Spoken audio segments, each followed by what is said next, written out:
and let us all do we can to build a better future.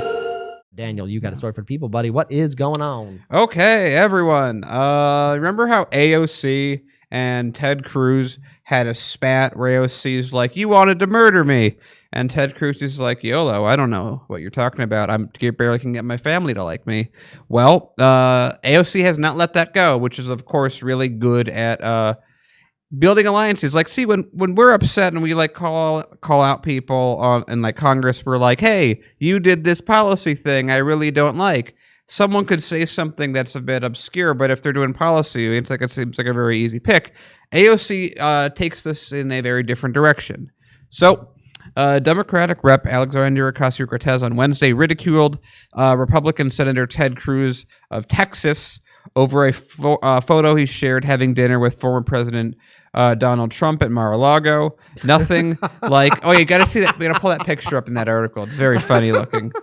Can I just add one thing too with that picture? It's just like, Ted, that dude, that Trump was just insulting your wife left, right? Like he's the last person. That's what's funny about it. Like AOC, the way AOC is it's just being so personal about something that she doesn't have direct proof over, or you couldn't really prove. Is she should just be like taking Ted down a peg, just like, "Oh, Ted, your family kick you out. You have to go to dinner to Trump to kiss his ring." That's a much more effective way to dealing with him than nothing like reminiscing about attempted coups over a bouquet of flowers. Again, it's like, AOC, stop taking it personal. You're a congressperson. This is what you signed up for. I don't get it. Ocasio-Cortez wrote in response to Ted Cruz's tweet, apparently referencing the Capitol attack. Ted Cruz's tweet said, "Had a great dinner tonight with President Trump at Mar-a-Lago. He's in great spirits. We spent the evening talking about working together to retake the House and Senate in 2022. So I'm just like, AOC, get some better insults. Don't be selfish like this, or at least if you're going to be selfish, and we know that's mostly how it works. It's a high school club system that runs our country.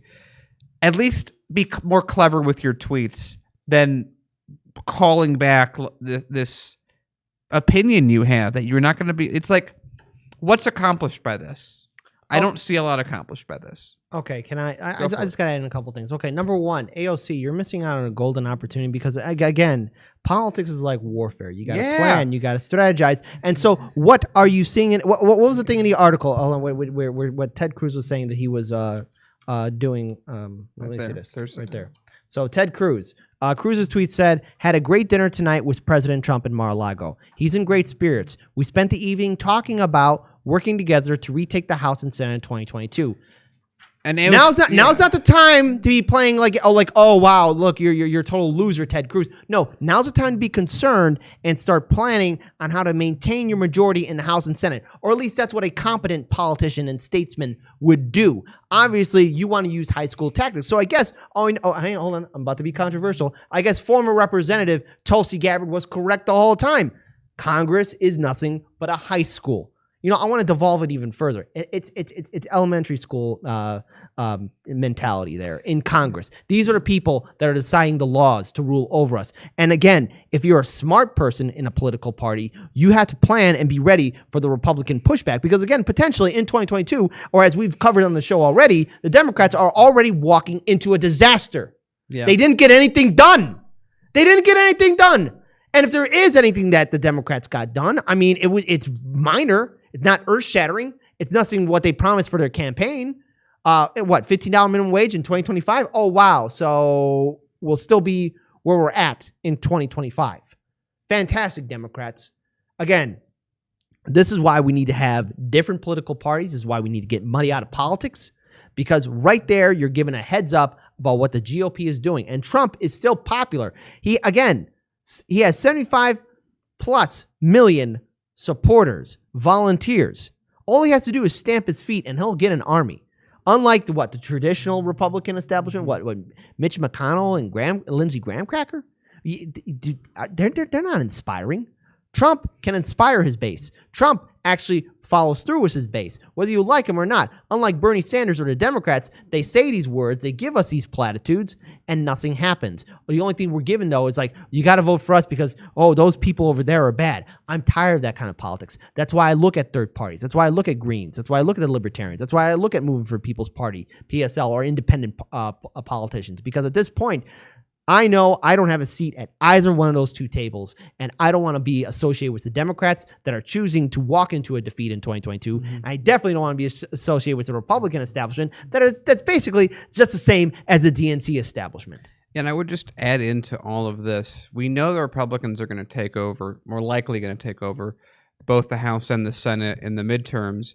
And our entire issue is that right now is the time where things can be done and things can be changed, because eventually Biden's going to do whatever Republicans tell him to do in a couple of years, or almost 2 years at this point. And AOC was given the chance to try and force the vote on healthcare, and not only ignored it, cast dispersions on everyone who fought in that movement, and really reduced it to Jimmy Dore's mean, and he says mean words to me. It's weird that, like, you can stop policy. Actually, I'm going to say, everyone, if you're like literary Republican, like, strategist watching the show, but first of all, congratulations. AOC clearly has an issue dealing with personal attacks and doesn't know how to move past them. That's something that I'm sure I don't even have to mention that every single Republican is going to be using however they want. And she's now going to be in a position when this takeover happens where she's going to be complaining, oh, no, they're not doing anything, when she refused to do anything herself. There's a chance right now, or there was a chance for the Democrats to do something enough to be popular, for people to say, yes, this is worth voting for. And they've literally just followed mostly what Trump's done. And I don't know. Doesn't seem like a winning strategy.